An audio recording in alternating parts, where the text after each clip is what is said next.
헌법재판소가 기나긴 네. 정말 뭐 길었습니다. 9개월이나 걸렸어요. 네. 272일이나 걸렸는데 네. 이정석 검사 완전히 정말 에이스 검사잖아요. 그렇죠. 네. 수사 진짜 잘하는. 네. 그런데 이 이정석 검사의 발목을 잡기위해서 낸 네. 탄핵 소추안과 관련해서 전원 일치 기각을 했습니다. 그렇습니다. 이거 정말 야당이 야당이야말로 제가 볼 땐 이렇게 말도 안 되는 거 갖고 탄핵을 던지는 행위. 네. 이거 북한의 핵실험하고 뭐가 다른가 생각하고 네. 같은 핵 아니겠습니까? 그렇죠. 그래서 이런 거 헌법 체계를 뒤흔드는 북한의 핵실험이나 다름없는 헌법적인 그 하여간 이런 망국적인 이런 네네. 반헌법적 행태.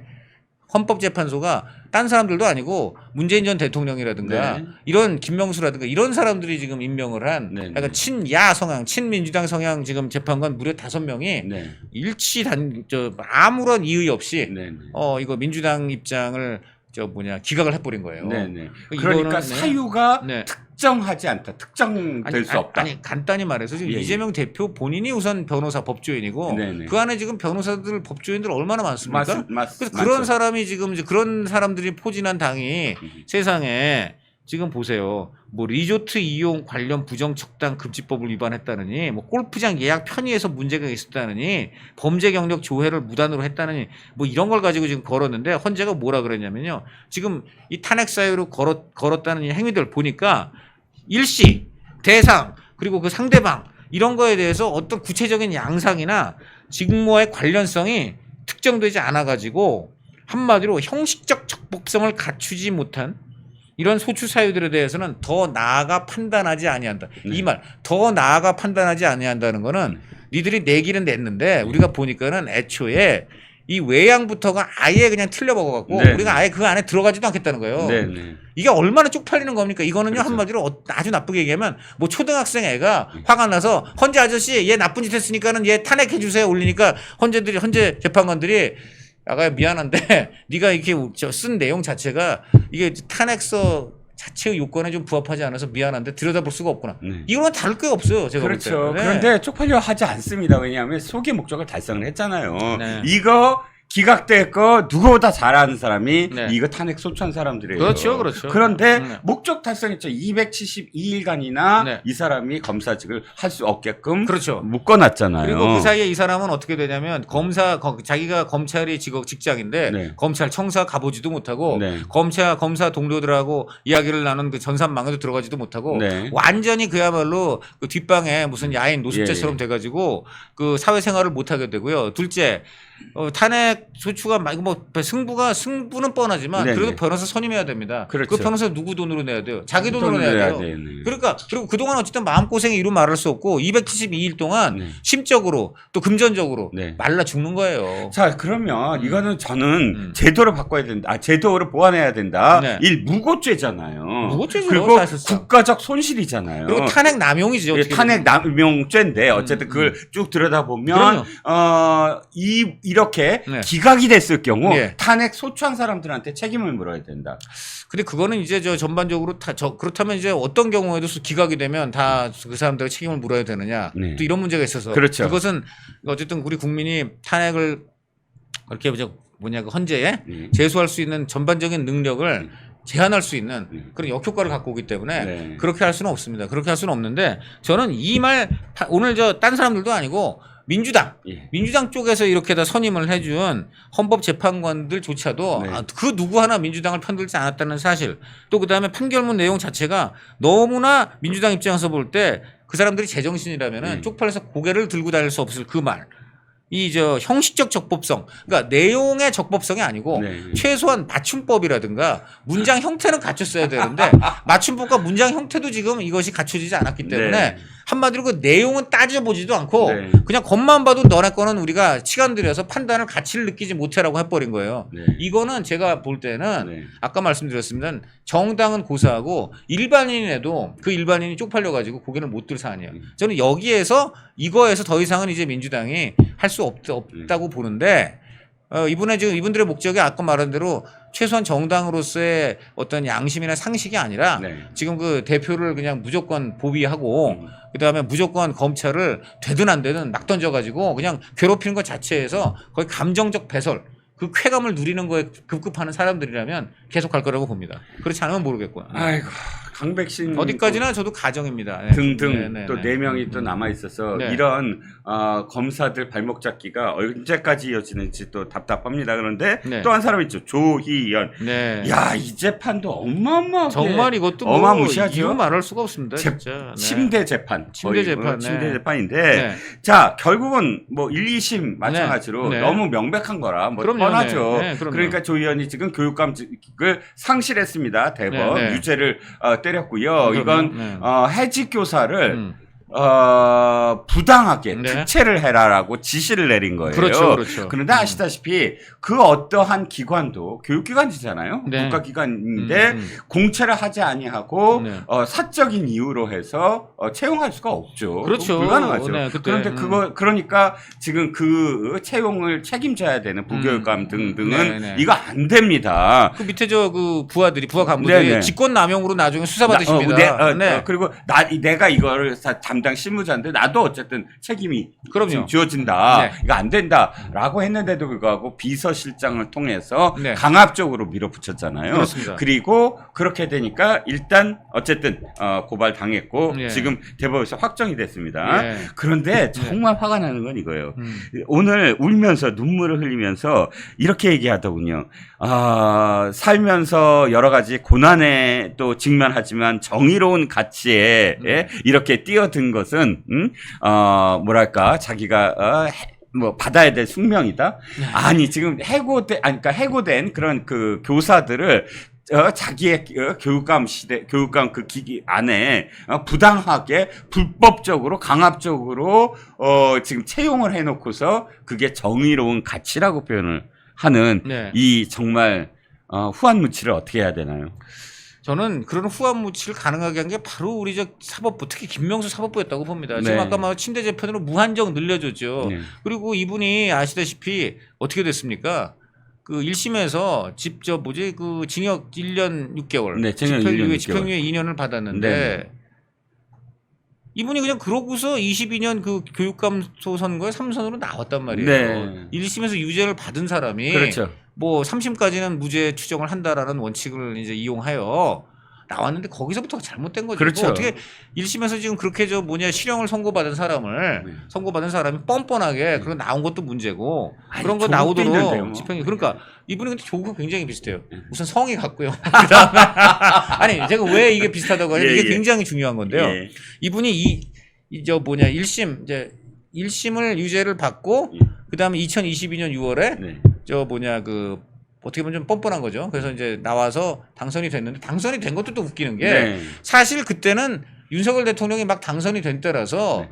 지방선거는 다 국민의힘 바람에 불었어요. 예. 그래서 서울도 이번에 충분히 가능하고 또 조희연 민주당 후보가 진보계열 후보가 그 1심 실형까지 받은 사람이기 예. 때문에 이 보수 진영이 단일화만 단일화만 됐- 했으면은 그때 그냥 이길 수 있었어요. 그 세 사람이 그런데 세 사람이 나와가지고 그냥 악의다 틈버리고 막 무슨 돈 문제 나오고 예. 정말 추악했지 않습니까? 예. 저는 솔직히 그때는 예. 조희연 한테 뺏겨도 싸다고 생각했어요. 예. 저는 정말 창피했습니다. 정말 창피하고 그건 예. 보수 진영이라고 하는 사람이라고도 예. 아니에요. 제가 예. 볼 때는. 그리고 딴 업종도 아니고 애들 가르치는 교육감 아닙니까? 그렇죠. 애들한테 뭐가 됩니까? 그렇죠. 예? 아니 그러니까 네. 그 사람들 지금 또 나온다고 네. 제가 들었는데 보니까 막 움직이기 아이고. 시작했더라고요. 10월 16일에 보궐 있잖아요. 이제 한 달. 아니 그 사람들 며칠 안 자격 남았어요. 없어요. 세 자격 사람 없어요. 다 자격 없다고 자격 생각합니다. 없어요. 세 자격 사람 없어. 다. 어디다 대고 지금 조희연 저는 그게 뭡니까? 조희연 당선시켜준 그 죄 하나만으로도 네. 그 사람들 나올 자격 없어요. 그리고 네. 이 아까 말한 대로 이 왜 또 조국하고 비슷하냐면 올해 1월에 네. 2심에서 유죄를 받았어요. 네. 올해 1월이에요. 아, 올해 1월 22일. 그것도 똑같네. 그다음 조국이 2월에 또 2회 네네. 유심 받았어요. 그런데도 이제 둘이 또 똑같은 게 이 사람은 좀 그 순서는 차이가 있지만 어쨌든 1심 유죄 받은 사람이 그냥 나와가지고선 당선되고 그리고 그래서 그냥 계속 그 자리 갖고 있는데 2심에서 또 이제 유죄 나왔는데 그러고도 계속 지금 그 교육감 자리에 오늘까지 하고 네. 그리고 조국 역시 2월달 바로 그 한 달 뒤에 네. 2심에서 이제 그 실형을 선고받았는데 네. 그냥 그 판사가 세상에 이게 아주 죄질이 좋지 않다고 해놓고서도 세상에 법정 구속은 아니한다라는 말도 안 되는 이 판결 때문에 똑같네. 네, 그래가지고 이 사람도 나와가지고 또 이 사람도 국회의원이 됐어요. 그런데 저는 이게 굉장히 중요하다고 봐요. 2020 그러니까 이제 올해 1월에 네. 2심에서 유죄 판결 받았는데 그다음 대법원이 법률심을 한 거예요. 조희연을. 그래서 지금 9월에 저 뭐지 그 3심 결과 나왔지 않습니까? 네네. 자, 조희연도 정치 거물 아닙니까? 네네. 삼성 교육감이고. 네네. 자, 이 사람을 지금 1월부터 9월이니까 8개월 걸렸습니다. 네. 1월부터 8월인데 뭐 하여간 넉넉 잡고 네. 그러면 조국도요. 한 달 뒤니까 10월. 9월 말 늦어도 10월까지는 나와야 돼요. 나와야 됩니다. 나와야죠. 그래야 지금 대법원 시간표가 맞습니다. 예, 그렇죠? 그러니까 네. 다 똑같으니까 이것도 똑같아야 됐다. 성도 같은 건 우스갯소리지만 예. 뭐 정치적인 중량감이라든가 항소심. 네, 그러니까 하고도. 항소심 끝난 뒤에 대법원까지 지금 약 8개월 걸렸다고 치면은 조국도 2월이니까 8개월이니까 저 엄밀히면 7개월인데 그렇죠. 뭐 8월 말이니까 넉넉 잡고 8개월 쳐주겠습니다. 그러면 예. 조국도 9월 말 10월 또는 늦어도 10월 안에는 대법원이 상식적으로 예. 조국에 대한 판결을 내리시기 바랍니다. 그렇습니다. 안 그러면 대법원은 조희연보다도 더 조국 봐주는 관련해서 거지. 봐주고 끈다. 그렇죠. 이런 얘기를 들을 수밖에 없다는 거. 네. 우리 조희대 거기도 그걸 비슷하네. 또 갑자기 조희연 할 뻔했죠. 조희대 대법원장님. 근데 그 대법원장님 그래도 전임자하고는 달리 법관의 명예를 지키시고 네네. 굉장히 좀 어떤 우리 사법부의 권위를 세워주실 그런 예. 분들이라고 들었습니다. 네. 사법부의 권위를 이번에 9월 말 10월 세워주실 거죠? 네. 10월은 여러 가지로 네. 사법부의 정말 권위가 다시 세워질 재판들이 많이 있습니다. 그때 바로 두 대표, 예. 이재명 대표, 조국 대표 10월 중에 판결이 꼭 나야 된다고 봅니다. 네, 그렇습니다. 자, 1시간 동안 거의 달려왔고요. 네. 좀 뭐 속상한 그런 내용들도 있고 또 앞으로 잘 돼야 될 내용도 있고 합니다. 뭐 추석 때 저는 근데 속상한 내용이 많았지만 네. 오늘 그래도 법원과 헌재가 살아있다. 아. 네, 정말 그 여러 가지로 시간도 많이 끌고 참 그랬지만은 그렇죠. 헌재의 경우에 중요한 거는 심지어 민주당 성향, 민주당이나 김명수가 임명한 헌법재판관 5명조차도 네. 민주당의 이번 탄핵 소추는 한마디로 형식적 적법성, 맞춤법도 이거는 지금 틀려가지고 더 들어갈 이유가 없다는 식으로 완전히 그야말로 정의로운 결정을 내리셨다고 보고요. 네. 또 검사 탄핵 네. 이것 역시 마찬가지라고 봅니다. 네. 그래서 그 민주당의 탄핵 공세가 북한의 핵실험만큼이나 이게 정말 우리 헌법 체계를 뒤흔드는 오염수급이다. 그래서 이것을 정말 말씀드리고 싶습니다. 네. 면역력이 왜 중요한지 말 안 해도 다들 아시죠? 저는 몇 년째 환신을 꾸준히 먹고 있는데 면역력만큼은 걱정 안 합니다. 요즘 같은 시대 튼튼한 면역력에 건강까지 쑥쑥 지금부터라도 환신 꼭 챙겨 드세요. 드셔본 분들만 그 진가를 느낄 수 있다니까요. 이제 면역력은 환신에 맡기고 건강하고 즐거운 인생 누리자고요. 요즘 부쩍 면역력이 걱정이세요? 면역력을 팍팍 튼튼하게 챙기고 싶으세요? 부담 없이 전화해서 지금 바로 상담 받아보세요. 오늘 그 방송하는 거 혹시 보셨죠? 네, 저는 다 보고 왔습니다. 네, 상당히 자신감 있게 하시던데. 예. 그래서 제가 저번에 사실은 총선 직후에 그런 기자들과 브리핑을 한번 하셨어요. 그때 이제 최상병 특검과 관련한 기본적인 방향 뭐 이런 것들도 그때 이제 원칙으로 말씀하시고 일단은 공수처 수사를 보자. 그리고 나서 이제 내가 부족하면 내가 먼저 하겠다. 이런 이제 기본 방향을 설정하셨는데 그때 사실 기자들과 브리핑하면서 굉장히 잘하셨어요.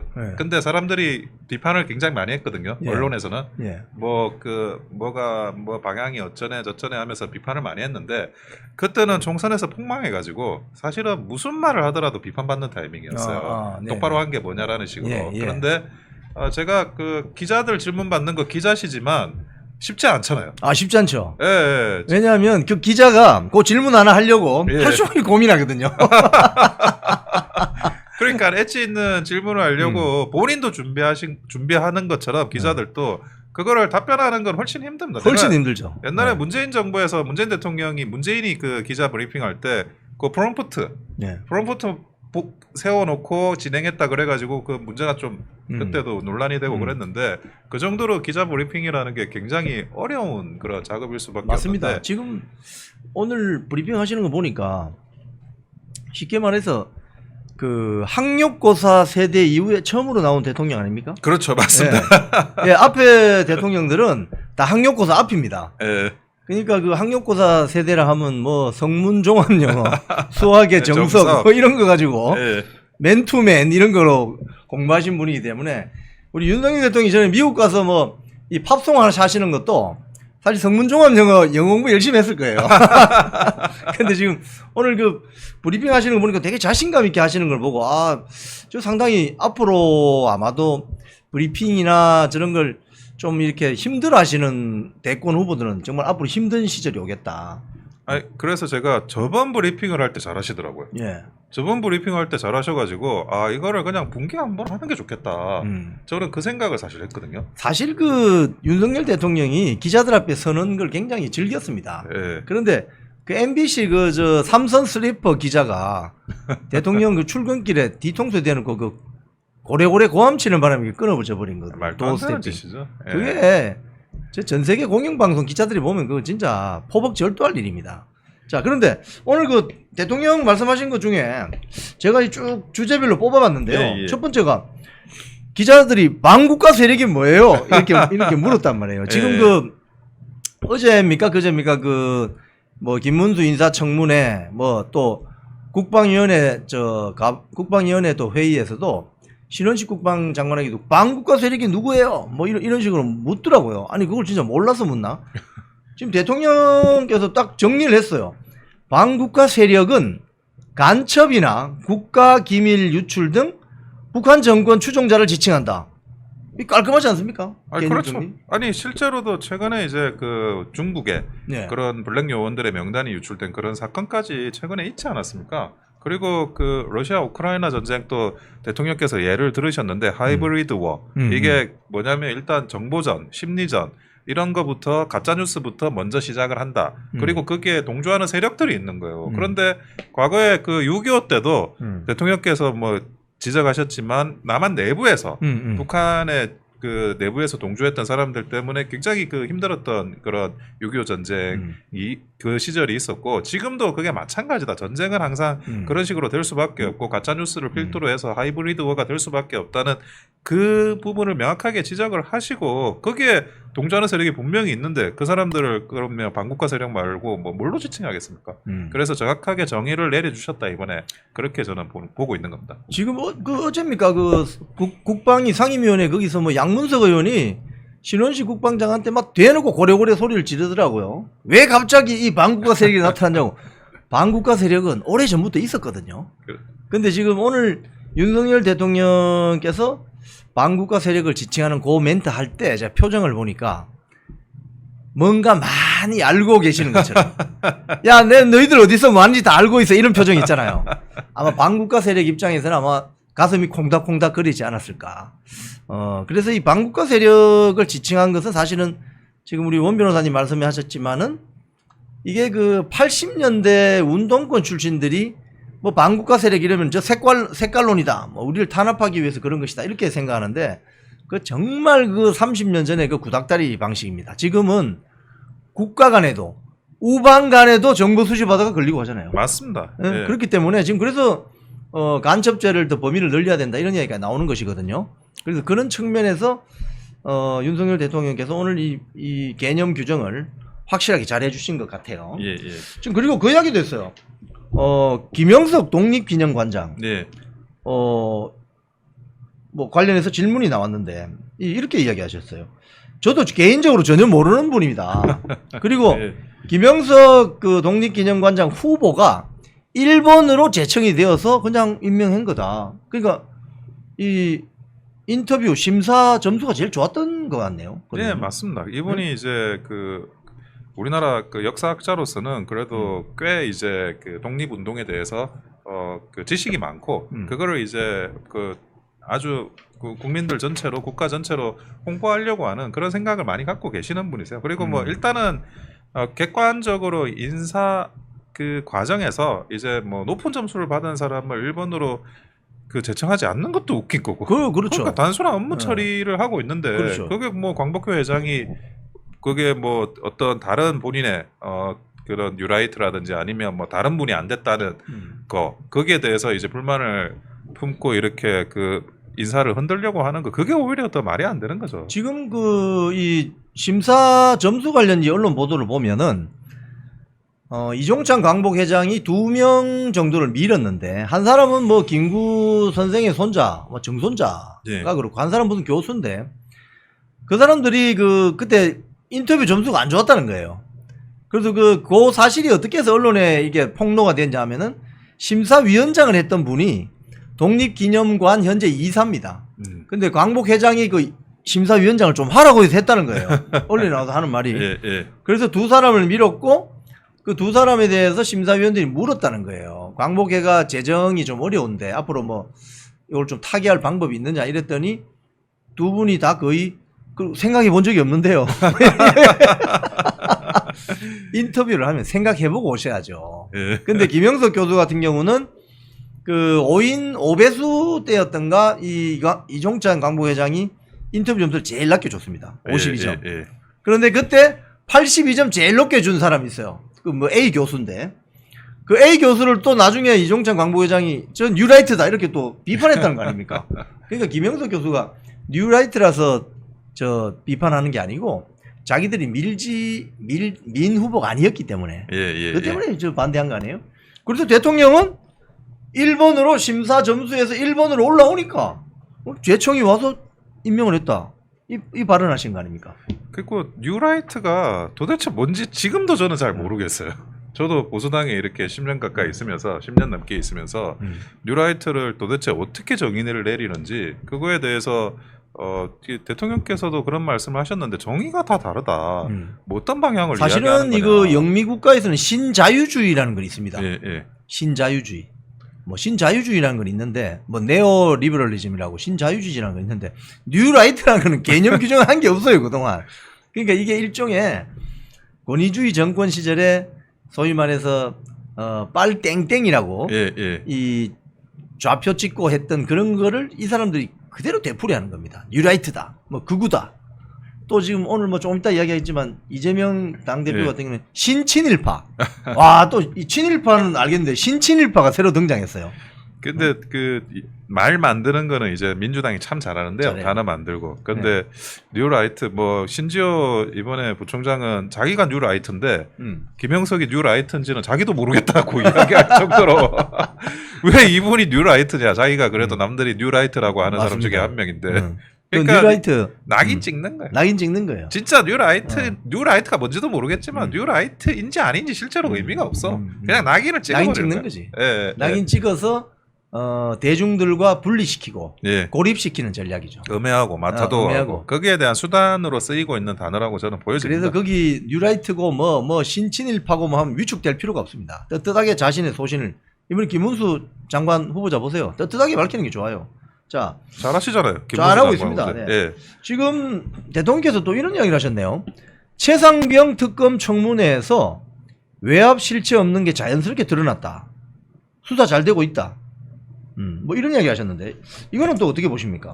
그러니까 결국에는 최상병의 억울한 그런 희생과 관련한 책임자들을 처벌하는 게 제일 문제잖아요. 근데 그 책임자들이 경북 경찰청에서 기소 의견으로 일부가 송치됐습니다. 그렇습니다. 외부위원들 부대장. 모아가지고 현장 부대장. 다 그 송치를 했는데, 그러니까 만약에 그 최상병의 억울한 죽음이 있다 그러면, 그리고 억울한 수사가 있다 그러면 그 부분을 사실 비판해야 되는 게 맞아요. 그렇죠. 왜 그 책임이 있는 사람이 기소 의견으로 송치되지 않느냐. 이 사람도 송치돼야 되고 저 사람은 되면 안 되고 억울한 사람이고 이런 식으로 비판 여론이 일어나야 되는데 그런 비판 여론은 전혀 없어요. 그러니까 최상병의 억울한 죽음에 대해서 그 책임자를 사실 가릴 생각이 없는 거예요. 이 비판 여론들이. 그게 아니라 대통령이 경로했느냐 경로 안 했느냐 그것만 관심이 있어. 그러니까 이게 이제 민주당 일각의 문제가 뭐냐면요. 최상병의 안타까운 죽음, 그리고 너무나도 슬퍼하고 있는 탄식에 빠져 있는 그 유가족, 예.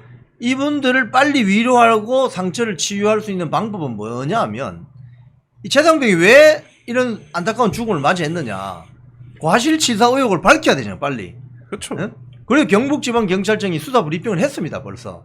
그런데 민주당이 야당의 이거 아주 저 못된 버르장머리가 계속 이거를 어떤 정쟁의 불쏘시개로 쓰는 거예요. 그러니까 이 유족들 뭐 최상병의 안타까운 이 죽음, 아픔, 가슴, 상처 이런 거는 그 다음이고 이걸 가지고 어떻게 정쟁의 불쏘시개로 쓸까 요런 고민만 하고 있기 때문에 지금 사건이 이렇게 되는 겁니다. 그리고 대통령 외압 실제 없는 것 자연스레 드러나 이것도 사실은 그 단톡방 뭐 JTBC에 제보되고 지금 뭐 권성동 의원이 뭐 한 4차례 걸쳐가지고 폭로를 하고 있지 않습니까? 그 김기현 변호사란 분 그리고 이제 장경태 의원 이런 분들이 이제 그 접촉하면서 그 내용들이나 이런 게 일종의 공작 제보 공작 비슷하게 흘러간 부분을 분명히 또 밝히셨기 때문에 제가 볼 때는 이제는 그 최상병 특검이라는 게 관리할 수 있는 위기 상태로 저는 전환이 됐다고 보고 그리고 지금 수사가 2개였어요. 그러니까 경북경찰청의 수사와 공수처 수사였는데 실제로 피해자한테 중요한 건 경북경찰청 수사였어요. 경북경찰청은 아무 문제를 지금 언론에서도 민주당에서도 말하지 않고 공수처 수사만 가지고 뭐 이게 어쩌냐 저쩌냐 하고 있는 것 자체가 이게 이미 정치 거대한 공작이다. 공작 프레임에 지금 있는 거고 이런 거는 결국에는 특검할 명분이 없다. 명분상으로도 저는 그렇게 보는 거죠. 지금 그 우리 원 변호사님 말씀하신 것처럼 이게 사실 외압 수사 의혹이 어떻게 나왔냐면요. 해병대 출신인 김기현 변호사 그리고 이종호 펄 인베스트먼트 대표 그리고 송모 씨 사업가 그리고 또 한 분 더 있는데 이 4명이 들어가 있는 단톡방이 있었는데 여기에서 그 뭐 VIP란 이야기가 나옵니다. 그 임성근 사단장이 야 그거 좀 구명해야 되는 거 아니야? 뭐 이런 이야기 나오는 과정에서 VIP한테 이야기하면 안 될까? 그거를 사진 캡처하고 녹취록을 JTBC에 제보를 한 거죠. 공익 제보자라고 김기현 변호사가 했는데 그 이종호 그 대표가 말을 바꿉니다. 아니 그 VIP가 그 대통령이나 김건희 여사가 아니고 해병대 총사령관 김계환이야. 그 일이 벌어지고 또 이 김기현 변호사가 본인이 또 박정훈 수사단장 변호인이에요. 예?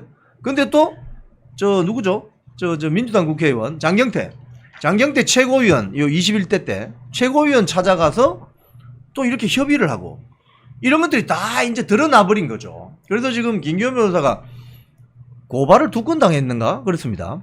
그 관련해 가지고 김 변호사가 그 뭐 이제 MBC 그 시사 프로그램 가가지고 그런 이야기를 해요. 이 특검이 거부권이 행사돼서 늦어지면 그러니까 그 어떤 통화 기록이나 이런 게 사라질 가능성이 높다. 그래서 그것이 사건을 은폐하려고 하는 대통령의 어떤 거부권이다 이렇게 설명을 하는 거예요. 그래가지고 내가 황당한 게 지금 그 박정훈 대령과 관련한 그 사건이 재판에 진행되고 있는 게 있어요. 그 항명죄 관련해 가지고 거기에서 그 사건하고 그리고 지금 현재 뭐 경로했다는 그 어쨌든 그 공수처 관련한 사건하고 기본적인 사실관계가 동일하거든요. 그러니까 지금 현재 진행되고 있는 항명죄와 관련한 재판에서 통화 기록 조회 신청을 하면 돼요. 자기가 변호사인데 왜 안 해요, 근데? 그러니까 그거는 안 하고 특검을 안 하기 때문에 통화 기록을 조회할 수 없다 그런 이야기를 하는 거예요. 근데 특검이든 뭐든 수사기관에 불과하고 통화 기록을 조회하려면 결국 법원에 가서 이야기를 해야 됩니다. 그렇죠. 법원에 신청해야 되잖아요. 조회해달라고. 근데 자기가 재판에서 변호인으로 활동하고 있으면 자기가 신청하면 되잖아요. 그러니까 내가 그 말을 듣는데 이게 무슨 그 앞뒤가 안 맞는 이야기를 하니까 저게 뭔가 이상하다 하는 생각이 들긴 들었어요. 그리고 나서 이제 나중에 권성동 의원이 그런 어떤 이게 일종의 공작에 가까운 거다 이런 폭로를 하시더라고요. 그래서 결국에는 이게 그 뭐 어떤 탄핵 빌드업 여기에 연장으로 진행이 된 거지 최상병의 억울한 죽음하고는 아무 관심도 없는 사람들이에요. 맞습니다. 이분들이. 최상병의 안타까운 죽음은 정말 안타까워졌습니다. 왜냐하면 이런 민주당의 이런 정치 공방적인 행태 때문에 최상병의 안타까운 죽음이 오히려 정쟁의 불쏘시개로만 쓰여지는 이거 안타까운 상황입니다. 그리고 지금 그 김기현 변호사를 중심으로 이렇게 엮여져 있는 그 탄핵 윤석열 정권 탄핵 공작 빌드업이 이제 이 언론 보도를 통해서 거의 다 알게 됐거든요. 그러니까 지금 더 이상 이 쉽게 하면 말빨이 먹히지 않는 거죠. 그리고 지금 근데 김기현 변호사는 권성동 의원을 또 고소를 했더라고요. 영등포 경찰서에. 참 어떻게 보면 참 연구 대상입니다. 자, 그리고 이것도 또 예. 윤석열 대통령이 이야기도 하셨네요. 예. 원전 생태계 고사 일보 직전까지 갔지만 어렵게 살려내는 중. 지금 지난 정부 5년간, 즉 문재인 정부 5년간 탈원전으로 원전 생태계가 고사 일보 직전까지 갔는데 어렵게 살려내고 있고, 최근 원전 시장에서 국가 간, 기업 간 경쟁이 아주 치열하다. 우선 협상 대상자, 저 체코 원전 말하는 것 같습니다. 24조 원짜리. 그래서 안심해서는 안 된다. 그래서 지금 원전 생태계를 살려내고 있다. 이것도 참 어떻게 보면 큰 평가를 받아야 되는데.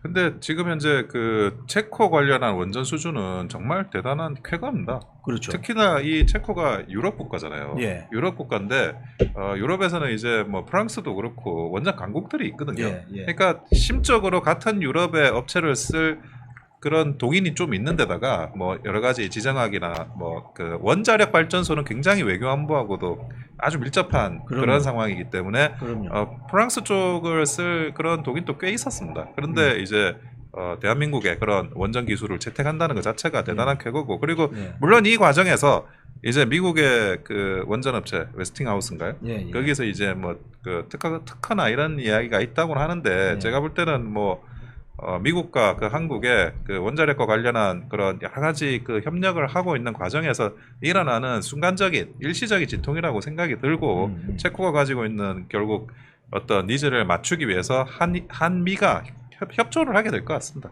예. 그 부분에 대해서도 안심하라고 이렇게 예. 또 대통령께서 말씀을 하시더라고요. 지금 사실 그 문재인 정권 때 뭐 쉽게 이야기하면은 뭐 친환경적 뭐 에너지 이러면서 뭐 태양광, 뭐 풍력 이런 거 많이 이야기했잖아요. 뭐 다 좋습니다. 좋은데 사실 그 원전 한 기에서 생산되는 전기량을 만들어내려면 태양광은 그럼 얼마나 어느 정도의 땅이 필요한가? 뭐 이런 언론 보도를 보면은 서울 땅덩어리 한 2-3개 더 있어야 된다. 뭐 이런 이야기가 합니다. 그러니까 원전 한 기에서 생산되는 에너지가 어마어마한 겁니다. 그러니까 안전하게 관리가 된다는 전제하에 원자력만큼 효율적이고 깔끔한 에너지가 없는 거죠. 그러니까 태양광과 관련해 가지고 많은 분들이 또 외국의 사례를 생각하실 수가 있는데, 외국 이 태양광과 관련해서 제일 중요한 게 날씨거든요. 날씨. 그러니까 태양 빛이 있어야 되잖아요. 뭐 흐리고 그러면 발전이 안 되는 안 되는 거예요. 거죠. 그리고 비 오면 발전이 안 안 되고. 되고. 그러니까 그런 부분이 있어가지고 중국 같은 경우에도 거의 뭐 사막지대, 좀 비도 안 오고 구름도 안 끼는 그런 지역에서 이제 태양광을 집중적으로 하고 있고, 미국도 웬만한 지역에서는 이제 그 경제성이 떨어지고 그런 약간 사람이 살기 조금 힘든 지역, 사막 같은 그런 지역에서 그 태양광의 어떤 그 경제성이 보장이 되는 거예요. 근데 우리나라는 사막이 없잖아요. 태양광을 한다는 게 현실적으로 굉장히 어렵습니다. 그래서 그런 부분은 날씨와 관련한 문제를 생각해야 되고, 그리고 이제 풍력, 제가 뭐 친환경 하시는 분들 힘 빼는 건 아닌데 풍력과 관련해서 그 풍력 발전기 그 밑에 가면 뭐 있는지 아세요? 새의 시체들이 엄청나게 많습니다. 그렇죠. 네. 그러니까 그 새들이 그 풍력 발전기 프로펠러에 맞아가지고 죽어 있는 거예요. 근데 이게 친환경인가 하는 그런 생각이 들 정도로, 그러니까 살짐승 에너지네. 그러니까 우리가 친환경이라는 게 굉장히 미래 에너지라고 포장은 많이 되어 있는데 그 이면들이 있습니다. 그러니까 그 이면들을 감안해 가지고 진행할 수밖에 없다는 거죠. 왜냐하면 한편으로는 원자력이 뭐 방사능이니 뭐니 이렇게 공포가 과장돼 있잖아요. 그러니까 다른 친환경 에너지도 나름의 그늘이 다 있다라는 말씀을 드리고 싶습니다. 그렇죠. 자, 그리고 그 지금 의료개혁 이야기하시면서 지금 응급실 의사 부족이 근본 문제다. 이 정면 돌파를 하시려고 하는 것 같아요. 지금 의료개혁에 대해서 사실 저 개인적으로 의료 분야가 저는 전문이 아닙니다. 그래서 저는 이 문제에 대해서만큼은 굉장히 조심스럽게 저는 접근하는 입장인데, 윤석열 대통령이 지금 아주 정면 돌파를 하시겠다 이런 게 느껴집니다. 응급실 의사 부족이 근본 문제다. 국민 안전하게 만들 때 됐다. 뭐 이렇게 아주 정면 돌파로 나가버리시네요. 예, 저는 사실 뭐 이런 의료 소송이나 이런 걸 좀 해봤거든요. 네네. 그러다 보니까 현실이나 이런 것들을 조금은 이해하는 면이 있는데, 예. 기본적으로 그 필수 의료, 특히 이제 뭐 응급실에 계신 이런 의사분들일수록 그 자기가 어떤 가치 있는 인재다, 자원이다 이런 게 존중받지를 못해요. 존중받는 느낌이 잘 안 들어요. 왜 그러냐면 우리나라 의료법이 굉장히 강합니다. 예. 굉장히 강해서 그 중에 제일 강한 것 중에 하나가 진료 거부를 하면 안 돼요. 아. 진료 거부를 하면 그 처벌을 받아요. 아하. 그러니까 환자가 왔는데 그 진료 거부를 한다라는 게 그게 불가능하거든요. 예. 실정법 하에서는. 그러면 특히나 응급 의료 현장을 어떠냐면 뭐 급작스럽게 사고를 당한 사람이니까 뭐 정신이 혼미하는 분도 있고 또 취객도 있어요.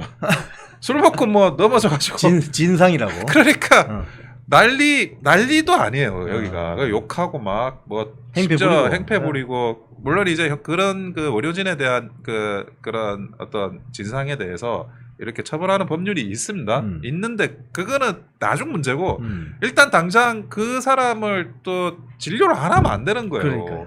그러니까 진료 거부를 하면 안 되니까. 그래가지고 뭐 협조도 잘 안 하는데 비몽사몽하는 사람을 데리고 치료하다가 뭐 사고라도 난다든지 아니면 또 뭐 사실 의료 수가도 너무 낮아가지고 제대로 이렇게 뭐 보존도 안 되는 상황에서 계속 너가 열심히 해야 돼, 너가 열심히 해야 돼, 너가 굉장히 중요한 사람이야 이런 이야기를 그 응급실의 의료진이 듣는 것도 이제 지친 거예요. 그러니까 이거를 뭐 단순히 돈 문제다 아니면 의사 정원 문제다 뭐 다른 문제는 그런 부분이 있어요. 예. 하지만 이 응급실과 관련한 부분은 그 의료진에 대한 존중을 만드는 게 일단은 그게 제일 중요합니다. 예, 그래서 그런 게 그렇다고 이게 그 진료 거부권이라는 걸 없애야 되냐 하는 문제도 좀 있는데 저는 이거를 단순히 의대 정원 문제, 의사 수혜 문제하고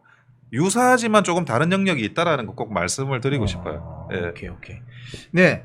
뭐 그 외에도 여러 뭐 노동 개혁이라든지 이런 문제들이 계속 지금 언론에 풀이 되고 있습니다. 근데 오늘 그 윤석열 대통령 국정 브리핑을 보면서 좀 느끼는 점은 윤석열 대통령이 굉장히 자신감 있게 의견을 피력했다. 그리고 기자들의 질문에 아주 거침없이 정면 돌파하는 식으로 했고, 특히 저희들이 조금 이따가 이야기를 좀 하겠지만 윤석열 대통령하고 지금 한동훈 당대표 사이에 뭐 이 커뮤니케이션이 잘 안 되는 거 아닙니까? 뭐 이런 어떤 또 질문이 나온 것 같은데, 그렇지 않다, 전혀. 다양한 의견이 있는 것이 자유민주주의 정당이다. 이런 뉘앙스로 말씀을 하셔가지고 기자들 고개를 끄덕끄덕하게 만드는, 오늘 하여튼 뭐 거침없이 답변하고 설명하고 그런 브리핑이었다고 보여집니다. 면역력이 왜 중요한지 말 안 해도 다들 아시죠? 저는 몇 년째 환신을 꾸준히 먹고 있는데 면역력만큼은 걱정 안 합니다. 요즘 같은 시대 튼튼한 면역력에 건강까지 쑥쑥, 지금부터라도 환신 꼭 챙겨 드세요. 드셔본 분들만 그 진가를 느낄 수 있다니까요. 이제 면역력은 환신에 맡기고 건강하고 즐거운 인생 누리자고요. 요즘 부쩍 면역력이 걱정이세요? 면역력을 팍팍 튼튼하게 챙기고 싶으세요? 부담 없이 전화해서 지금 바로 상담 받아보세요.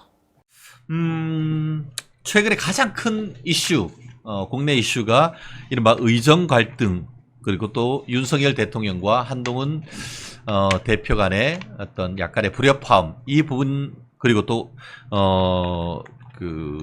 한동훈 대표와 이재명 간의 대표회담, 두 가지일 것 같은데요. 좀 압축해가지고 좀 얘기를 좀 했으면 좋은데, 의정 갈등과 관련해서 가뭄의 단비 같은 소식이 오늘 오전에 들려온 것 같습니다. 보건의료노조 총파업, 내일부터 한다고 했었는데, 총파업 직전에 62곳 중에 52곳 노사협상이 타결되어가지고, 적어도 이 보건의료노조, 특히 간호사분들의 파업은 이제 더 이상 잦아들었다라고 하는데, 나름대로 성과 아니겠습니까? 성과죠. 네. 특히 PA 간호사법 이런 부분이 통과되면서 이 부분과 관련해 가지고도 상당 부분 또 의정 갈등의 한 축인 또 간호사분들, 또 그런 의사를 제외한 의료계는 정상화할 수 있는 그런 나름대로의 어떤 그런 하나의 어떤 씨앗을 뿌린 거 아닙니까? 그럼요. 제가 볼 때는 사실 그래요. 그러니까 이게 뭐 간호법도 간호법이지만은 제가 이번 사태를 보면서 좀 이런 생각이 듭니다.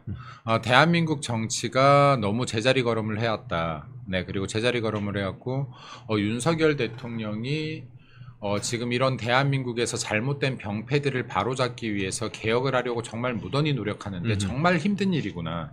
네, 의료개혁 같은 경우도요, 지금 많은 대통령들이 시도는 했었어요. 그렇죠. 근데 예. 번번이 막혔습니다. 그렇죠. 저렇게 의사단체들한테 번번이 막혀왔어요. 예. 그리고 지금 역시도 대통령 역시 궁지에 이것 때문에 몰리고 있습니다. 그럼에도 불구하고 강경한 입장을 얘기하고 있는데요. 사실, 여기 소아과 오픈런이나 그리고 응급실 뺑뺑이 문제가요. 비단 이번 정권만의 문제가 아니에요. 계속해서 이런 문제가 나왔었고 그렇기 때문에 이러한 부분들은 의사가 증언이 필요하다라는 결론에 도달하게 되는 거예요. 그럼 지역 의료에 대한 이런 편차가 있구나. 그리고 필수 의료에 대한 부족이 있구나. 그럼 이러한 문제 제기에서부터 의료 개혁의 이야기가 나오고 의대 증언 이야기가 나오는 건데 이 20년째 한 명도 늘리지 못하고 있는 의대 증언 대통령이 지금 늘리려고 노력하는 거 아닙니까? 근데 이러한 개혁이 정말로 힘들구나를 제가 이번에 보면서 느끼고 있습니다. 하물며요, 이번에 민주당 비례 12번이 누군지 아십니까? 누구죠? 여기 의료계통 사람인데요. 이 사람이 무슨 얘기를 했었냐? 24년 이게 2월일 거예요. 대한민국 의료계에 정원 향후 20년 동안 1년에 4, 5천 명은 늘려야 된다고 했던 사람이 민주당이 12번 받았습니다. 그러니까 지금 이거 여든 야든요. 지금 대한민국의 의사 숫자 늘어야 된다는 거 다들 속으로는 동의하고 있을 거예요. 장기적 관점에서 꼭 필요한 개혁입니다. 왜냐하면 대한민국 계속해서 초고령화 사회로 빠르게 들어가고 있습니다. 정말 병원 소요가 더 많아질 거고 또 국민 소득이 올라가면서 병원 소요가 또 많아질 겁니다. 지금부터 준비해야 10년 후에 의사들의 숫자가 늡니다. 근데 이 준비가 브레이크 걸려서는 안 된다라는 말씀을 진짜로 꼭 드리고 싶어요. 그래서 국민 여러분들께서 응원을 해주셔라. 그리고 국민의힘에서 이 개혁 방향이 바로 갈 수 있게끔 힘을 모아주셔야 된다. 그렇습니다. 힘을 모아주셔야 되고 또 이 개혁 방향에서 나오는 문제점들이 있을 겁니다. 지금 의사들의 집단 행동 등이 있을 텐데 의사들 절대 국민의 목숨을 담보로 해서 이렇게 지금 정치 행위를 하는 것은 바람직하지 않다라는 말씀 드리고 싶고 이번에 정부가 또 굴복한다면 영원히 대한민국에서 의료개혁은 앞으로 나아가지 못할 겁니다. 네, 그렇기 때문에 지금 현실적인 여러 문제들에 대한 대안들을 빠르게 당과 정이 합동으로 모색해 가면서 최소한의 개혁의 방향은 흐트러지지 않을 수 있도록 같이 힘을 모으면 좋겠다라는 말씀 드리고 싶습니다. 그렇습니다. 참 저도 참 어떻게 보면 이재명이가 이 그 의정 갈등을 사건으로 해서 이재희 전략, 갈라치기 전략하는 건 아니겠습니까? 어제 같은 경우에 한동훈 대표가 제기했던 그런 그 1년 증원 유예 방안이 불가피한 것이고 용산이 배관시할 이유가 없다라고 얘기를 해서 윤석열 대통령과 한동훈 대표 사이를 이간질하려고 하는 얄팍한 지금 수를 쓰고 있는데 그렇다고 하면 최대한 빨리 또 윤 대통령과 한동훈 대표 좀 만나서 식사라도 하면서 좀 얘기해야 되는 거 아닙니까 이거? 저는 이번에 사실 이게 참 조심스러운데요. 대화의 기술이 좀 필요하다라고 생각해요. 예. 대화의 기술이 필요하다. 예를 들어서 지금 이런 문제에 대해서 빵 하고 터트릴 것이 아니라 정말로 당 내에서 먼저 문제에 대한 해결 방안 아이디어가 떠올랐다면 수기 과정을 거치고 그 대통령실과도 여기 은밀하게 이러한 부분들에 대해서 충분히 논의를 하고 네네. 어떤 결론을 내면 참 좋을 것인데 왜 계속 우리 당은 이것을 밖으로 표출을 해서 마찰이 있는 것처럼 보이려고 하느냐. 이렇기 때문에 계속 우리가 약화가 된다. 벌써 이재명이 지금 동의하고 나서는데요. 민주당이나 이재명, 민주당의 지도자들이 동의한 것 중에서 제대로 된 게 있었습니까? 항상 우리를 궁지로 모는 겁니다. 근데 지금 이러한 부분들을 다시 한번 좀 생각해 보면 좋겠고 대화의 기술을 발휘한다라고 하면 충분히 대화가 되실 수 있는 분들 아니겠습니까? 서로 그렇죠. 서로. 그러니까 우리가 정말 국민들을 위해서라도 대화의 기법을 나를 내세우려고 하기 때문에 대화가 안 되는 겁니다. 네. 나를 내세우려고 하기 때문에. 근데 국민들은요 본인을 내세우려고 하지 않아도 다 알아주실 거예요. 진주가 오래 진흙 속에 묻혀 있어도요 그럴수록 진주알은 커집니다. 예, 뒤늦게 발견되어도 진주알 커져요. 되려 더 커집니다. 근데 국민들께서 나 내세우려고 안 해도 다 알아주실 것이니 나를 먼저 생각하지 말고 국민들의 안위를 먼저 생각한다면 훨씬 더 대화가 원활하게 이루어질 것이다. 그리고 국민들을 위한 결정에 조금 더 다가갈 수 있을 것이다라는 말씀도 드리고 싶습니다. 네. 그렇습니다. 참 윤활 갈등으로 보이는 이런 모습 정말 조금 더 그 가운데 메신저를 통해 가지고 좀 잘 이 부분이 또 국민들이 보시기에 내용이 아무리 좋아도 그 과정도 그럼요. 매끄럽고 네. 또 조율이 잘 되는 모습을 보여야 되는 건 아니겠습니까? 문재인 때는 기획하고 쇼잉은 딥다 좋았는데 어떻게 그렇게 쇼를 잘 하는지. 근데 내용은 개판이었는데 이 우리 그 자유우파는 내용은 좋은데 이게 그 쇼가 조금 부족한 것 같아요. 개인 욕심이 많아서 그렇습니다. 네. 보세요. 지금처럼 이렇게 분리가 되면요. 자, 여기 앉아서요. 만약에 변호사님께서 우리 한동훈 대표 잘하셨습니다 하고 박수를 쳐준다고 쳐볼게요. 그러면 대통령이 잘못된 거예요. 이래도 보수 분열, 보수의 힘 약화. 제가 만약에 여기서 대통령님이 옳습니다. 한동훈 왜 그러셨어요? 라고 하면 대통령님은 잘한 거 되는데 한동훈 대표 바보 되는 거죠. 그렇죠. 자, 이래도 보수는 분열, 보수의 약화. 자, 이런 결과를 어떤 선택을 해도 보수가 약화되는 결과를 만들어내면 되겠습니까? 이거. 그러니까 정말로 대화의 기술이 필요하다. 어떻게 하는 것이 보수를 더 단단하게 하고 그리고 우리가 이길 수 있는 길로 가는 것인지 좀 더 진중한 행동들 스텝 바이 스텝이 되었으면 좋겠다라는 말씀드리고 싶습니다. 그렇습니다. 예. 그렇습니다. 아마 뭐 우리 방송을 보시는 멸콩 TV 시청자 여러분도 비슷한 마음이 아닐까 싶습니다. 다양한 의견이 있습니다. 그렇지만 다양한 의견이 원활한 어떤 그 의사소통 속에서 잘 녹여서 옥동자를 만들어가는 그런 동화 통합의 과정이 중요한 것인데 그런 모습이 제대로 보이지 않는다 얘기를 하고 그것이 제대로 되지 않으면 그거를 또 언론에 그대로 내보내는 이런 패턴은 좀 지양해야 되는 것이 아닌가 하는 생각은 또 많은 분들이 하는 것 같습니다. 누구를 잘잘못을 하는 것을 떠나서 빠른 시간 내에 이 부분과 관련돼서 물밑 조율을 거쳐서 같이 당대표와 또 윤석열 대통령을 비롯한 또 많은 분들이 같이 식사하고 또 정책을 치열하게 토론하는 그런 모습 좀 보여주시기 바랍니다. 마지막 이슈. 이재명과의 대표회담. 이거 성사되는 겁니까? 안 되는 겁니까? 이재명은 하려는 겁니까? 마는 겁니까? 전에 타 방송에서 성사 가능성 얼마로 보시냐 그래서 51%라고 제가 말했는데요. 만만치 않을 수도 있다. 의외로 네네. 성사되긴 되더라도 굉장히 지연될 가능성이 있다. 왜냐하면 이제 아하. 민주당에서 사실은 이때까지 여야 대표 회담에서는 약간 불리한 포지셔닝이었어요. 어허. 준비가 채 되지 않은 채로 회담하자 던졌다가 한동훈 대표가 적극적으로 받으니까 약간 꼬리를 마는 모양새를 취했죠. 어허. 근데 지금 이 의대 정원 아하. 이 카드를 꺼내들면서 이것도 회담 내용에 포함시키자고 하면서 그렇죠. 지금 무쇠를 다시 점하고 그렇죠. 있는 예, 거예요. 맞아요. 예. 예, 그래서 민주당은 약한 고리를 보면 절대 놓치지 않습니다. 그렇죠. 약한 그런 거는 고리를 정말 보면 천재야, 천재. 파고 들어서 이거 물어 뜯으려고 합니다. 예. 그래서 민주당한테는 약한 고리를 보여서는 안 돼요. 예를 들어 변호사님하고 내가 만약에 사이가 진짜 안 좋다 치고요. 맨날 싸워. 그럼에도 불구하고 여기 나왔을 때만큼은 우리가 화합되고 하나에 대한 목소리를 내줘야 민주당이라는 정말로 이게 잘못된 방향으로 많이 대한민국을 끌고 가는 이 당을 공당이라고 하기도 참 뭐합니다. 이 당을 맞서서 대항할 수가 있습니다. 네, 그게 아니면 우리가 100전 100패예요. 그러니까 이게 정말로 민주당의 약한 고리 보여주지 않게끔 단합되는 모습들을 계속 좀 보여주자라는 말씀 드리고 싶습니다. 네. 그렇습니다. 정말 이 부분이 정말 너무 좀 짜증나고 열받고 합니다만, 지금 한동훈 대표와 이재명 대표 회담 방식과 관련해서 한동훈 국민의힘 대표는 TV 생중계하자, 전 과정 다 공개하자라고 했었는데 이재명이가 공환증이 있습니까? 한동훈이 두렵습니까? 빤스런 하는 것처럼 하고 실제로 지금 당대표 비서실장도 뭐 보여주기식 이벤트냐 하면서도 자꾸 그거 안 하려고 꺼리고 그래서 결국은 지금 한동훈 대표가 많이 양보를 했죠. 앞에 이제 모두 발언이나 이런 부분은 공개를 하고 대신에 이제 구체적인 내용은 또 비공개를 한 다음에 이 각자 발표하는 식으로 얘기를 한다라고 했는데 이것이 어떻게 된다고 하면은 추석 전에 이루어질까요?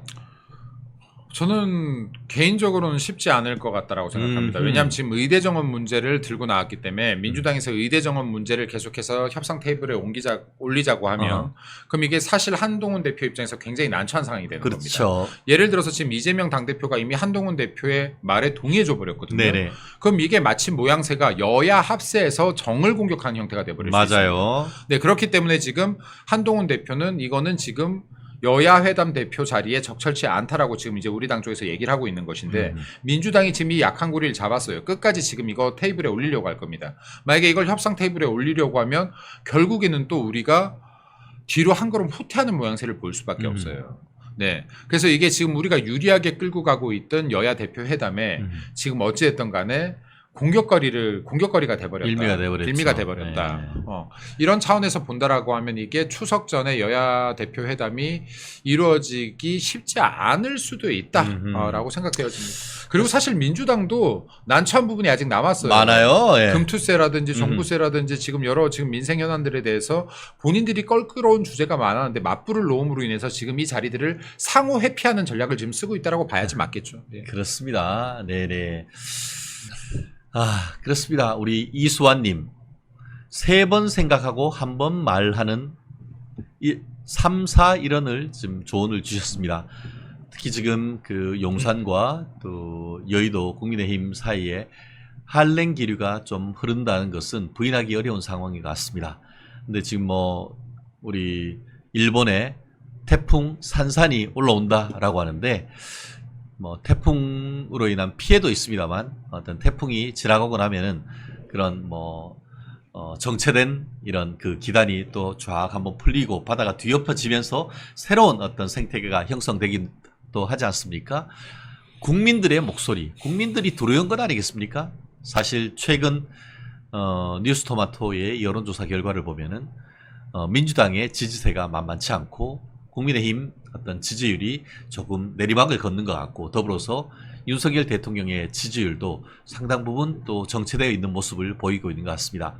우리 멸콩TV가 또 김문수 대변인과 우리 멸콩 히어로스들의 어떤 해안 이런 부분이 또 용산과 또 그리고 한동훈 당 대표에게 전달되고 뭐 그것은 저희들만 있습니까? 우리 뒤에 30만 애국 우리 멸콩TV 시청자 그 뒤에 300만 대한민국 자유우파 시민들이 있습니다. 그분들의 목소리를 모아 저희가 이 영상과 이 한동훈 대표에게 전달을 하고 그것이 또 하나의 어떤 동아 통합을 거쳐서 이 정책으로 맺어지는 그런데 저희가 큰 역할을 하고 있다는 것 자부심을 가질 수밖에 없는 것 같습니다.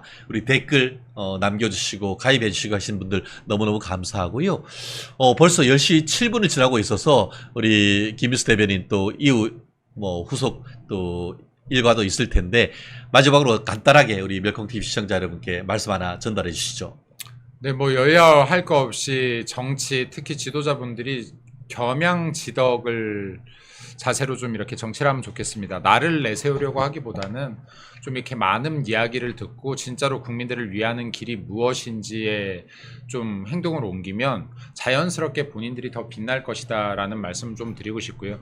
그리고 지금 국민들께서 여러 가지 정치 상황들, 경제 상황으로 많이 힘드실 텐데 머지않아 추석입니다. 추석이면은 이 추수감사절 아니겠습니까? 그렇죠. 예, 한 해 동안 이렇게 씨 뿌리고 농사지었던 것들 거두고 풍족한 축하하는 날이 돼야 되는데 우리가 다 같이 기분 좋을 수 있게 국가 정부에서도 그렇고 당에서도 그렇고 여기 추석 민심 얻을 수 있게끔 많은 노력 더 해주시길 바라고 또 우리 예국 시민 여러분들께서 대통령도 많이 응원해 주시고 또 이제 국민의힘 또 한동훈 대표도 많이 응원해 주셔서 여기 보수들이 더 힘내서 앞으로 나아갈 수 있게끔 박수 많이 쳐주시기 바랍니다.